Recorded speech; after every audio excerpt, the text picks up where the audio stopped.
Here with this year's runner-up finisher in the Budweiser Classic, Dan Connors Jr. Dan, talk us through your night, your weekend, how the race went.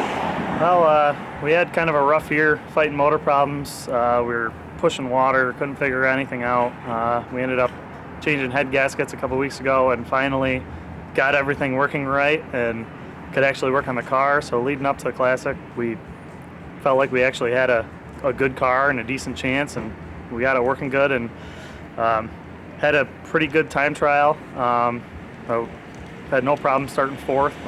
It's kind of ahead of a lot of the cars where you're worried about something happening. So most of the time up there you just kind of ride and wait, and we ran the race and waited. There was brand new right rears for Classic, so I was kind of worried about those fading away because they're so new and they're soft. So we were a little loose for most of the race, and I kind of just held back and let people go. As much as it's tough to do that, but I think it worked out. I definitely had the best car at the end, so I think we had the right game plan. It just didn't work out completely good, but you know, I'll take a second. Talk us about you battling through for the lead there towards the end. All the battles leading up to that were good. I actually really enjoyed battling Danzer for the second half of the race. He raced me clean, and you know, the lap cars were tough because they had to use the whole track like we did, so they were sliding up and pushing up, and you didn't know where they were going to go, and that whole thing was fun. And I would say it seemed like you and Danzer went back and forth for a good handful of laps, if not more. Yeah, and I had kind of seen, like, I saw Otto pass me, and he was leaking fuel, so I knew he was going to fall off, so I kind of let him go.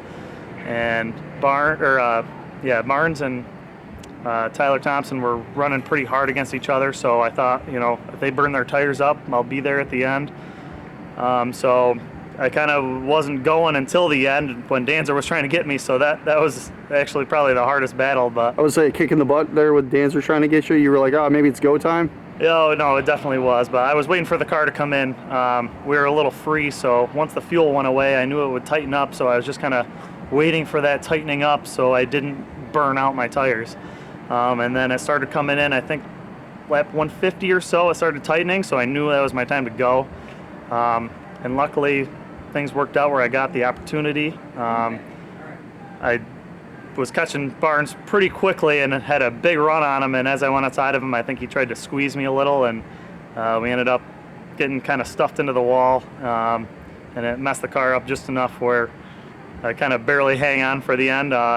Bent the right front rim pretty bad, so that was out around. The right rear was smashed. The painter bar was bent. It broke the top part of your wing. You were broke showing me the that. whole mount on the back wing, so that was kind of flopping around. It broke the sway bar. So the last probably 8 laps, I was just holding on. But it sucks to have a car that I think was probably the best car at the end of the race, and it is what it is. I mean, at least you're, you know, all in one piece. You know, it could have gotten a lot worse with you getting stuffed in the wall. Sort of, yeah. I mean, there's a lot of work to fix it, but yes, at least it was enough to keep running, and I didn't get wrecked out. You know, we still finished second, so I gotta, you know, take what I can get and be happy for the second. What's the next race for you? We'll probably go to Evans Mills. It might be with Johnny Coloca's car, and then if that goes well, we'll do Caraway too. So this car will need work, and the motor needs to get freshened.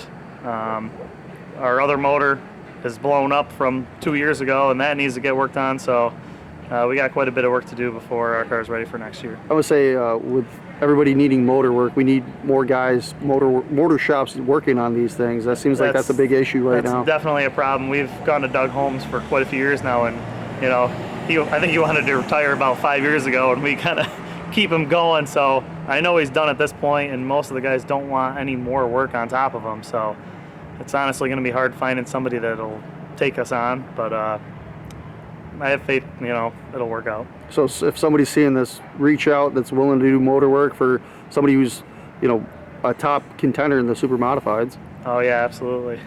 Well, good luck at Evans Mills, and we'll be pulling for you down in Caraway. Thank you.